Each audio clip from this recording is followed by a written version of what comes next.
Praise the Lord. இயேசுவின் ரத்தம் ஜெயம். தினமும் இயேசு நிகழ்ச்சிக்கு உங்களை கர்த்தராகிய இயேசு கிறிஸ்துவின் நாமத்தில் வரவேற்கிறேன். செய்தியின் தலைப்பு, தைரியமாக புறப்பட்டு செல்லுங்கள். ஆதார வசனம் யாத்திராகும் 14ஆம் அதிகாரம் 15வது வசனம். கர்த்தர் மோசேயை நோக்கி, புறப்பட்டு போங்கள் என்று இஸ்ரவேல் புத்திரருக்கு சொல்லு. ஆங்கிலத்தில் இன்னும் உற்சாகமூட்டும்படியான வார்த்தை to go forward, to move on என்கிறார். தேவபுத்திரர்களே, ஏசாயா 55ஆம் அதிகாரம் 8, 9, 10, 11 வசனங்களை படித்தால் அது நலம். தேவனுடைய வழி நம்மை பற்றிய நினைவுகள் எல்லாம் உயர்ந்தவைகள், சிறந்தவைகள். நம்முடைய கண்களுக்கு சில சமயம் அவர் செய்வது பைத்தியமாக தோன்றும். இது என்ன இப்படி செய்கிறார் என்று. எரேமியா 29ஆம் அதிகாரம் 11வது வசனம் என்ன சொல்கிறது? நெட் ரிசல்ட், நன்மை, சமாதானம் என்றல்லவா வார்த்தை சொல்கிறது.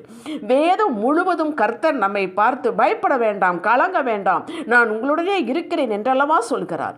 அவர் நம்மை நடத்தும் பாதை விதம் புரியாமல் இருக்கலாம். நாம் விரும்புகிற வண்ணம் அந்த பாதைகள் இல்லாமல் இருக்கலாம். ஆனால் ஆச்சரியமாய் கரை சேர்ப்பார்.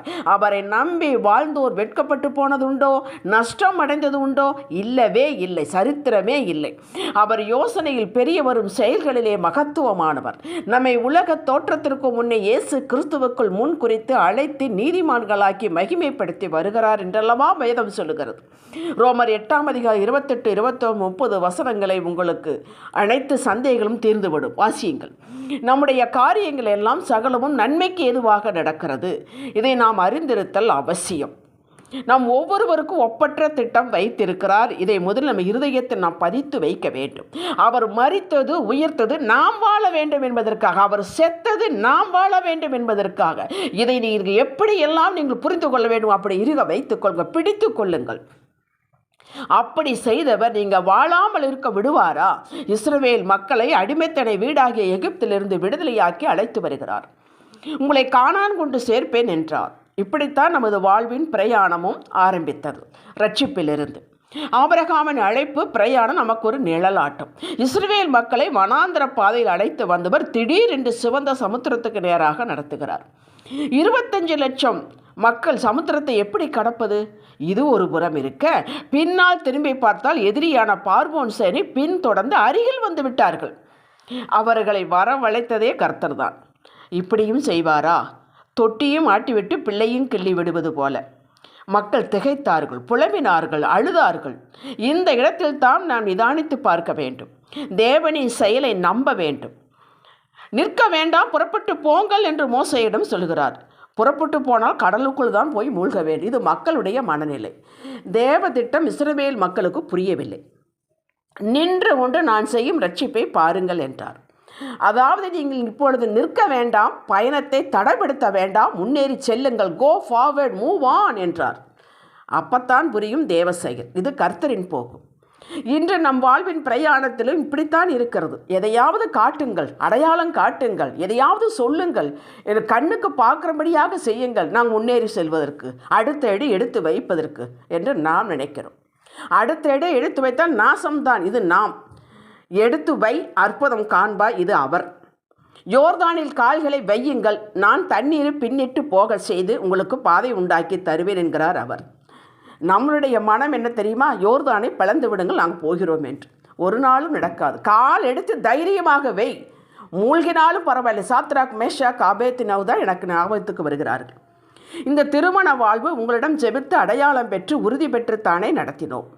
நீரும் உடனிருந்து எல்லாவற்றையும் நடத்தி கொடுத்தீர். இப்போது கிணறு வெட்ட வேதாளம் புறப்பட்டது போல இருக்கிறது.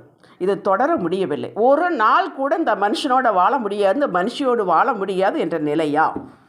பொறுத்து கொண்டு கர்த்தரை நம்பி நலம் ஒன்று புலம் ஒன்று பேசாமல் முன்னேறி செல்லுங்கள், வாழ்வை நடத்துங்கள். அடுத்த அடியில் அற்புதம் நின்று கொண்டிருக்கிறது. நீங்கள் பார்க்க போகிறீர்கள், நிகழப் போகிறது. இந்த கசப்பிற்கு, பிரிவினைக்கு, சண்டைக்கு, சந்தேகத்திற்கு காரணமான சத்ருவின் தோல் உரித்து எல்லார் முன்னிலையிலும் காட்டப்பட்டு சங்கரிக்கப்பட போகிறான் சத்துரு. பின் சொல்வீர்கள், நல்ல வேலை, இதை நம்பி நம்ம விபரீதமான முடிவு எடுக்காமல் இருந்தோமே என்று. ஆம், உங்களது திருமண வாழ்வு, குடும்ப வாழ்வு, தொழிலில் அற்புத திட்டம் வைத்திருக்கிறார். எதிரி முழுவதும் அழிக்கப்பட வேண்டும். உங்களுக்கு அசைவில்லா விசுவாசம் உருவாக வேண்டும். தேவன் எல்லாராலும் மகிமைப்பட வேண்டும் என்பதே தேவ திட்டம். ஒரே காரியத்தில் இத்தனை காரியங்களும் நடக்கும். இதே போலத்தான் ஊழியத்திலும் வேலையிலும் நட்பு வட்டாரத்திலும் முறித்து கொள்ளலாம், இடமாற்றி கொள்ளலாம், விலகி கொள்ளலாம் என்று நினைத்து திகைத்து போயிருக்கும் மக்களே, வேண்டாம்.